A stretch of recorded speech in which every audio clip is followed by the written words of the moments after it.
Все азербайджанцы знают слово «мусамба». Никто не знает, как оно переводится.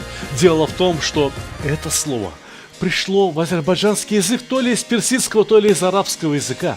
Да это не важно. Дело в том, что мусамба – это давным-давно азербайджанское национальное блюдо. Мы готовим множество его разновидностей, и каждое одно вкуснее другого. А все начинается с того, что надо очень вкусно пожарить лук. Лук я жарю на топленом масле, и лук уже готов. Настало время разделать и пожарить мясо, приготовить каурму. Возьмите грамм 600-800 мяса. Разумеется, в Азербайджане чаще всего используется баранина, но можно приготовить из телятины, из говядины, можно приготовить даже с курятиной. Но самое главное, что кусочки мяса должны быть достаточно крупными. Грамм может быть по 30, 40, а почему бы и не по 50. Вот такие кусочки мяса. Возьмешь на вилочку, есть что покушать. Жарить мясо я тоже буду именно на топленом масле. Примерно 2 столовые ложки масла.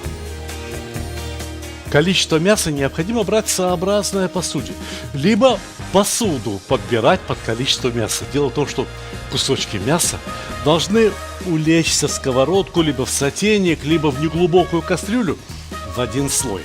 Ну, максимум 1,5. А если на каких-то кусочках мяса есть жирок, ну, бывает же баранья ножка покрыта немножко жирком, то жирком в донышку. Так вкуснее получится. А уложили мясо на сковородку? Не надо сразу хвататься за лопатку и торопиться перемешивать мясо. Нет, оно сейчас, скорее всего, прилипло к сковороде. Пожарится, покраснеет, оно само отлипнет от сковороды. Торопиться не надо. Идите сюда. Я вам лучше расскажу секрет обжаривания лука по-азербайджански. Обратите внимание на результат. Лук мягкий, пахнет очень сладко, очень вкусно. При этом лук весь целенький и имеет золотисто-красный цвет. Во-первых, дело в нарезке лука. Если нарезать лук кольцами либо полукольцами, полюбуйтесь. Я только беру это колечко в руки, и он тут же разломился, очень легко ломается. А если лук нарезать вдоль, по меридиану, я часто предлагаю этот способ. И идите сюда, посмотрим вместе. Берем одно перышко лука в руки, гнем его как хотим, и он не ломается. Он гораздо прочнее. Более того, клетки лука имеют длинненькую форму, и растут они как раз вдоль, именно по меридиану. Поэтому лук, нарезанный вот таким образом, практически не выпускает сок. А сок содержит сахар. Пока говорили, я чувствую по запаху, что пора мясо помешать. Жарится ровно так, как хотелось бы, и уже не прилипает. Все кусочки отходят от донышка сковородки свободно. В общем, никуда не торопясь. Я ваш, пендыр-лаваш, как говорят в Азербайджане. Мясо пожарили до очень красивого красного цвета. Теперь его пора посолить. И теперь к нему пора добавить обжаренный лук. Эх, лук даст мясу отличный запах. Лук даст будущему соусу отличную консистенцию. Откуда же возьмется соус, если здесь в сковородке практически сухо? А мы сюда дольем бульон. Мы же жарили одну мякоть, а куда делись кости, куда делись жилки? Из всего этого следовало приготовить бульон. Бульон дома должен быть всегда. Вы видели, как очень осторожно я посолил сегодня мясо? Обычно я солю гораздо сильнее. Но дело в том, что в Азербайджане еду не столько солят, сколько подкисляют. Можно взять лимонный сок, а можно взять лимонную кислоту. Получится очень хорошо. Пол чайной ложечки. Этого вполне достаточно. Умеренность – наивысшее из достоинств. Особенно, когда речь идет о молотой корице. Эта приправа придает таинственный восточный флер. Но брать ее надо вот столько, на кончике чайной ложки, больше не нужно. Иначе будет слишком сильно пахнуть корицей. Вот когда речь идет про черный перец, там, пожалуйста, бери и насыпай. Должна быть еда слегка острой. Должна еда веселить организм. Чайная ложечка черного перца. Перемешаем, и мясо с луком может потомиться в сторонке целых 45 минут, пока бульон почти что не выпарится. А тем временем на другой сковородочке мы будем жарить баклажаны.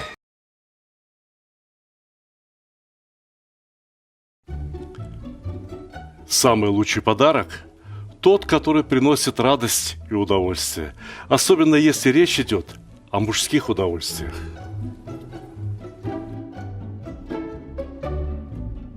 Самый лучший подарок – тот, который приносит пользу. Например, кому не хотелось бы наконец-то разобраться в приготовлении мяса? Самый лучший подарок – это то, что принесет хорошее настроение в погожий, солнечный день.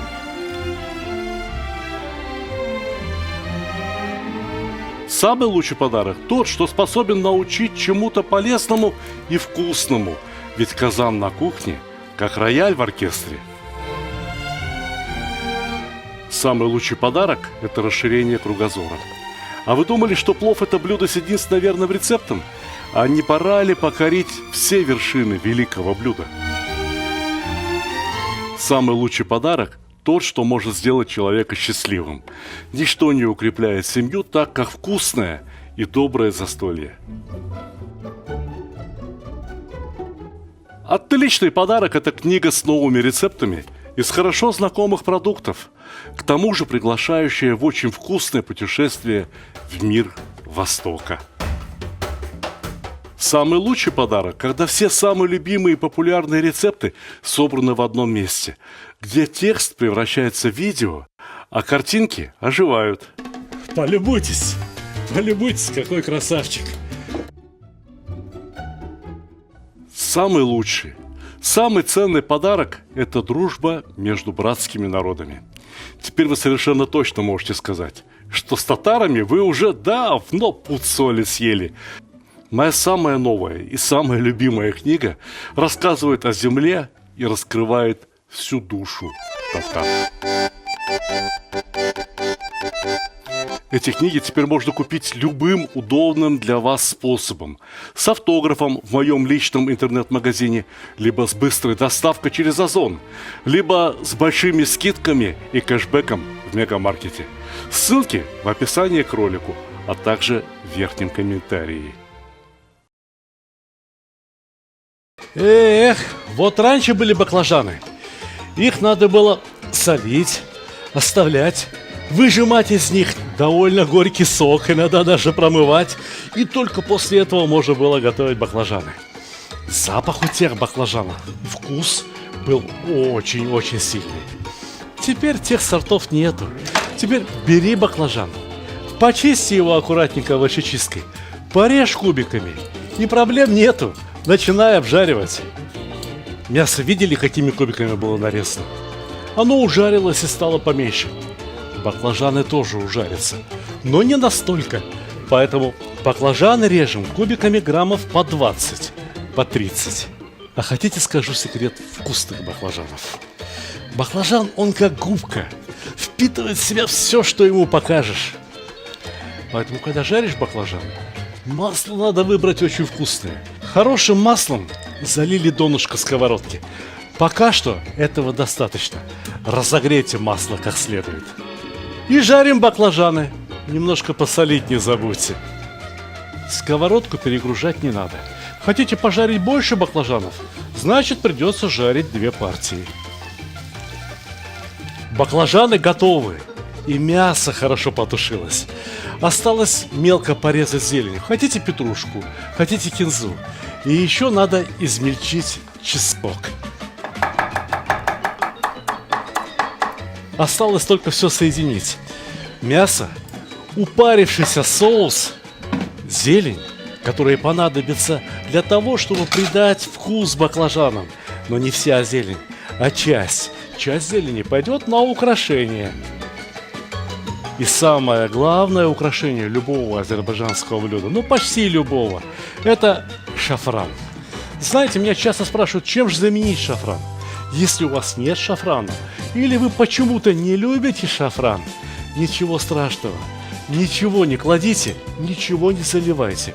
А я растер шафран в порошок, залил его кипяточком, он заварился, и теперь этим настоем шафрана я поливаю баклажаны, мясо, и всему этому только и осталось, что слегка прогреться вместе, пожениться, да еще встретиться с чесноком. Чеснок и баклажаны – это необычайно вкусное сочетание. Любую мусамбу, хоть с курятиной, хоть с бараниной, хоть с баклажанами, хоть с альбухарой и каштанами, можно подать как с рисом, точнее с азербайджанским пловом, так и с любым другим гарниром. Я, например, сегодня собираюсь подать с тонким азербайджанским лавашом и с жареной картошечкой. Пусть картошка солнышком лежит, а мусамба – это в середине.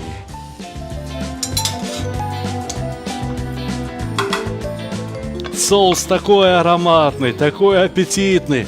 В него будет так вкусно макать лаваш. От всей души желаю вам успехов в кулинарии и, конечно же, приятного аппетита!